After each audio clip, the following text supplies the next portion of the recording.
My dear associates in the path, my humble salutation at the feet of all the holy ones gathered here on this auspicious occasion of the Basanth celebrations commemorating the 138th birthday of our great master, Lalaji Maharaj of Fategarh. More appropriately, I should say, we are commemorating the birth of a new era in human life. Even when we are seasoned travelers on the journey to heal our inner selves, there is always more to understand. The unconscious, subconscious and superconscious can spring surprise lessons from deep within at any time.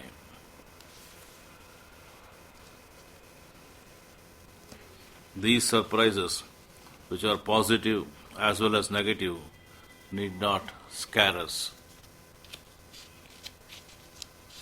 However, we should remember that we are on a journey to infinity or wholeness, and in the process pick quite a few jewels which are in fact our own parts, or as Master calls them, knots. These parts of our being or consciousness, called as Viveka, Vairagya, Bhakti, Sharanatva, Prapanna, Prabhu and Prapanna Prabhu, have to be recognized as our jewels, and we should start owning them to gain the much awaited passport to higher realms of divine being. An exciting point of view is that life, at whatever stage, childhood, youth, adult or old age, is always creative and never a closed chapter. So there is always more to learn about ourselves as we heal, grow and integrate all aspects of ourselves. The more integrated we are, the better we are able to participate in creative evolution of life. Life, I would rather say, is a creative balancing sport. When spirituality is intertwined with life, the act of balancing is more interesting and lively. When we appreciate the role of the Master in his spiritual splendor in our individual game of life, it gains a greater meaning. Master, while expressing his journey, his longing to get fellow associates in the path to reach the destination, poetically states that, inverted commas, will surely come to the conclusion that you are sailing towards your own home, wherefrom you have been snatched away by the irony of fate. Quotations end. Elaborating further, he states that when we use the phrase of irony of fate, the idea of unbalanced character presents itself to our memory. So long as there was the balanced state, we had no form of our own. We have simply to unfold ourselves and restore our own balance, which we had lost. Rather than getting off track and being seduced into the highs and lows of life, we live with courage, confidence and faith in the Master as life unfolds, ready to meet new experiences, all the time dwelling in the immediate presence of the Master deep within our hearts where it beats. The rhyme and rhythm of the heartbeats we hear during our meditations is the splendor of divine play within us, and lending our ears to it, we enter deep states of samadhi as if we are entertained with a lullaby. One of the helpful ways to become aware of our imbalanced states is to learn as to how we got lost, disconnecting our parts. As Revered Babaji puts it, it is that irony of fate. We can learn this only through meditation and diary writing. When the song of the divine is not heard, and we hear the trumpets and drums of internal strife and external war, we find ourselves thrown in noise and tempest, as it were. Watching our thoughts and feelings going amok, and none of the individual thoughts and feelings lasting more than a few seconds, we start learning how temporary and transient the thoughts are. We remember the Master and relax and let go and do nothing with the thoughts and feelings. This is the internal vairagya we develop. Once this is established, we find we are in a state of surrender to the moment, and immediately the thought of the Master flashes, and along with it we start feeling reverence and devotion. Thus, by being detached and observing the immediate presence of the Master, we feel very simply the most fundamental and basic state of our being. This is really the ground of our being. It is then we can say we are in the state we seek for in the fourth part of our prayer. Thou art the only God and power to bring us up to that stage.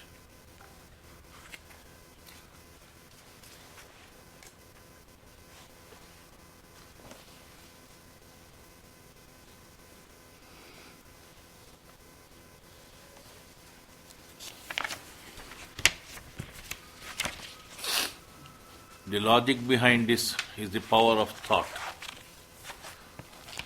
Thought has divine origin, and in its pristine purity is simple consciousness where awareness itself is not there. And more than anything else, it has enormous power in a latent state. Master says, inverted commas, when one resolves to do a thing, the connecting link between the thought and the work becomes intensified, and one begins to draw power from the real source in accordance with the strength of his thought. Inverted commas close. So during our meditation, if we keep the thought of the prayer embedded in our hearts, it grants us the power to be in his thought, undisturbed by any alien or extraneous feelings and thoughts. One of the thoughts that disturb the abhyasis relates to the physical posture. Classic sitting is a vital part of our meditation technique. Somehow, the approach that demands the aspirant to sit motionless for hours on end, as if becoming a frozen human statue, is the key to enlightenment, has got deep-rooted in some, and this has been one of their undesirable thoughts. Master's path suggests a more scientific approach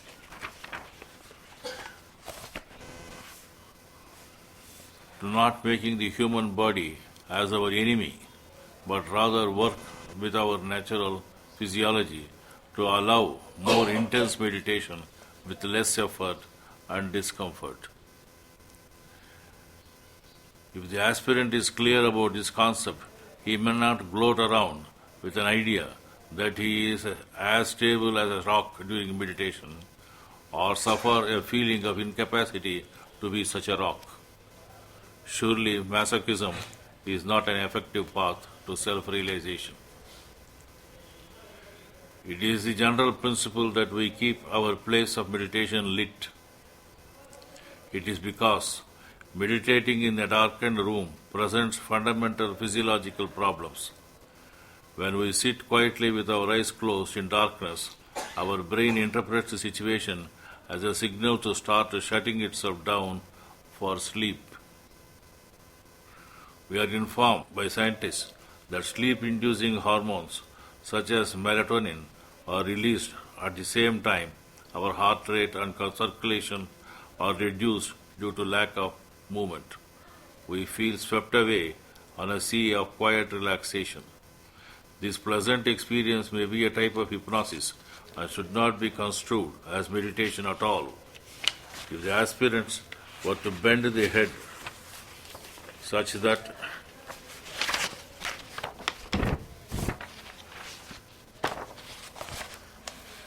it glares the stomach, it would induce a sleep-like state more easily.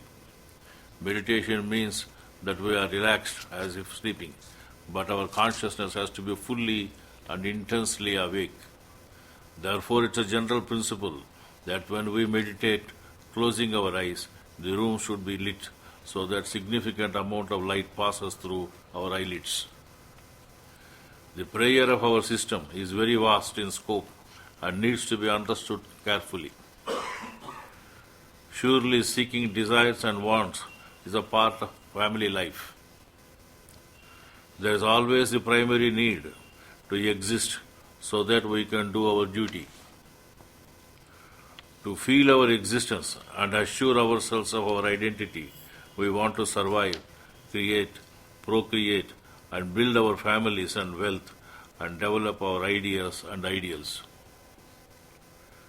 Thus, keeping in view the ideal of preserving human race on this planet, seeking or wanting is prima facie a good thing.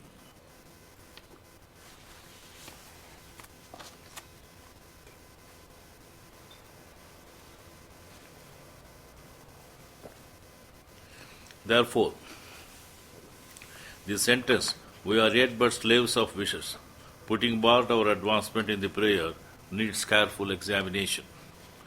If our sadhana is directed to being an awakened Buddha, the sentence would make sense.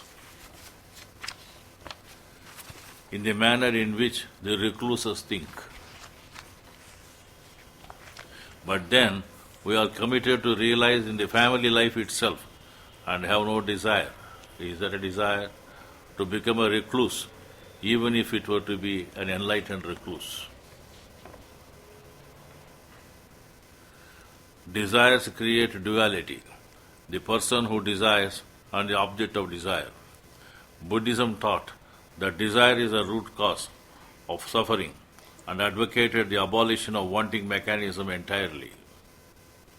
Revered Babuji instead suggested balancing our craving and needs.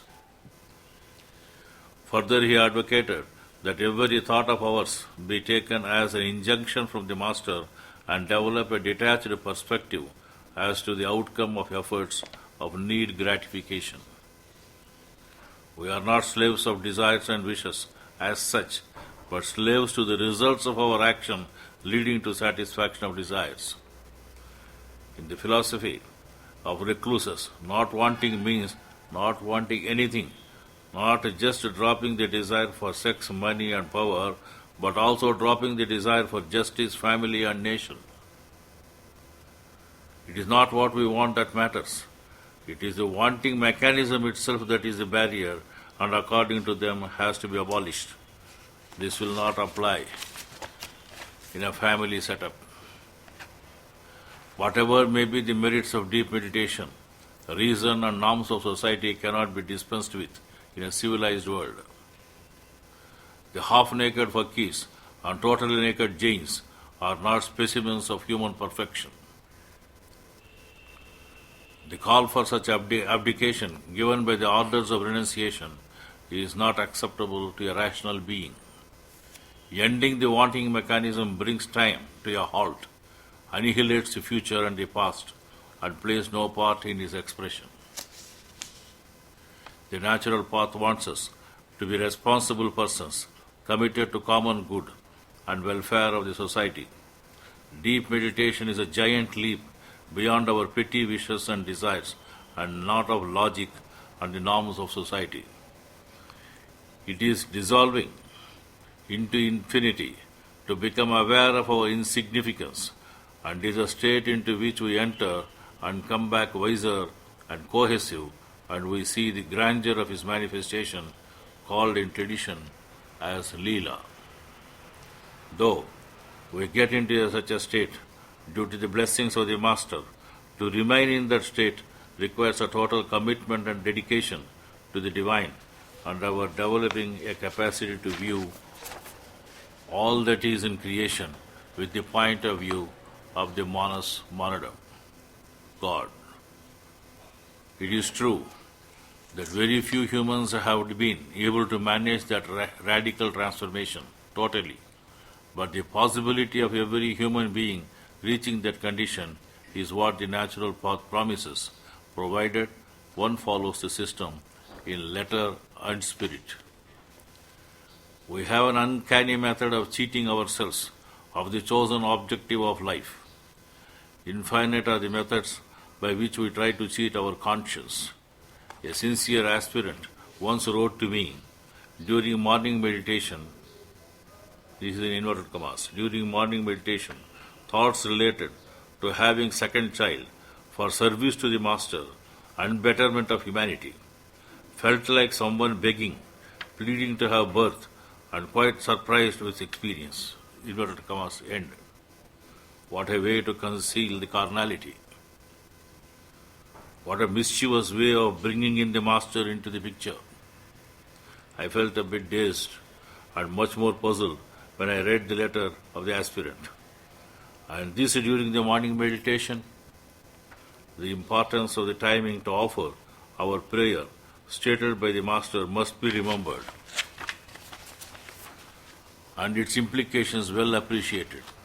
He stated that performing of Sandhya before sunrise is stressed upon for the reason that the external heat and other influences which have been driven out of the body may not creep in again by the effect of the sun, which would prevent our deriving the best advantage of the time. For sure, we are all serious that we should get enlightened, and we are doing our sadhana and with the help of Pranahuti are progressing in the path.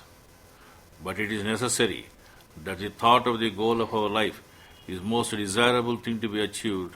There is a catch. I repeat, but it is necessary that though the goal of our life is most desirable thing to be achieved, there is a catch. While we want enlightenment, we should realize that our wanting mechanism is still active and thoughts relating to the wants and desires will persist during meditation. We need to understand our thoughts are all governed by the wants and desires. At some point in our practice of meditation, we may clearly realize that wanting is a barrier to further progress.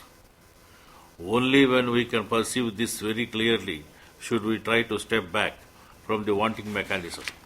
Otherwise, we will suppress desires and lead a false life. Stepping back from the wanting mechanism is a form of intense self-observation and not suppression. The repeated influx of pranahuti, which grants us comfort in deep silence and safe and smooth passage into void, also concomitantly and certainly ensures the reduction of wants. We want comfort. We find comfort and safety in the void.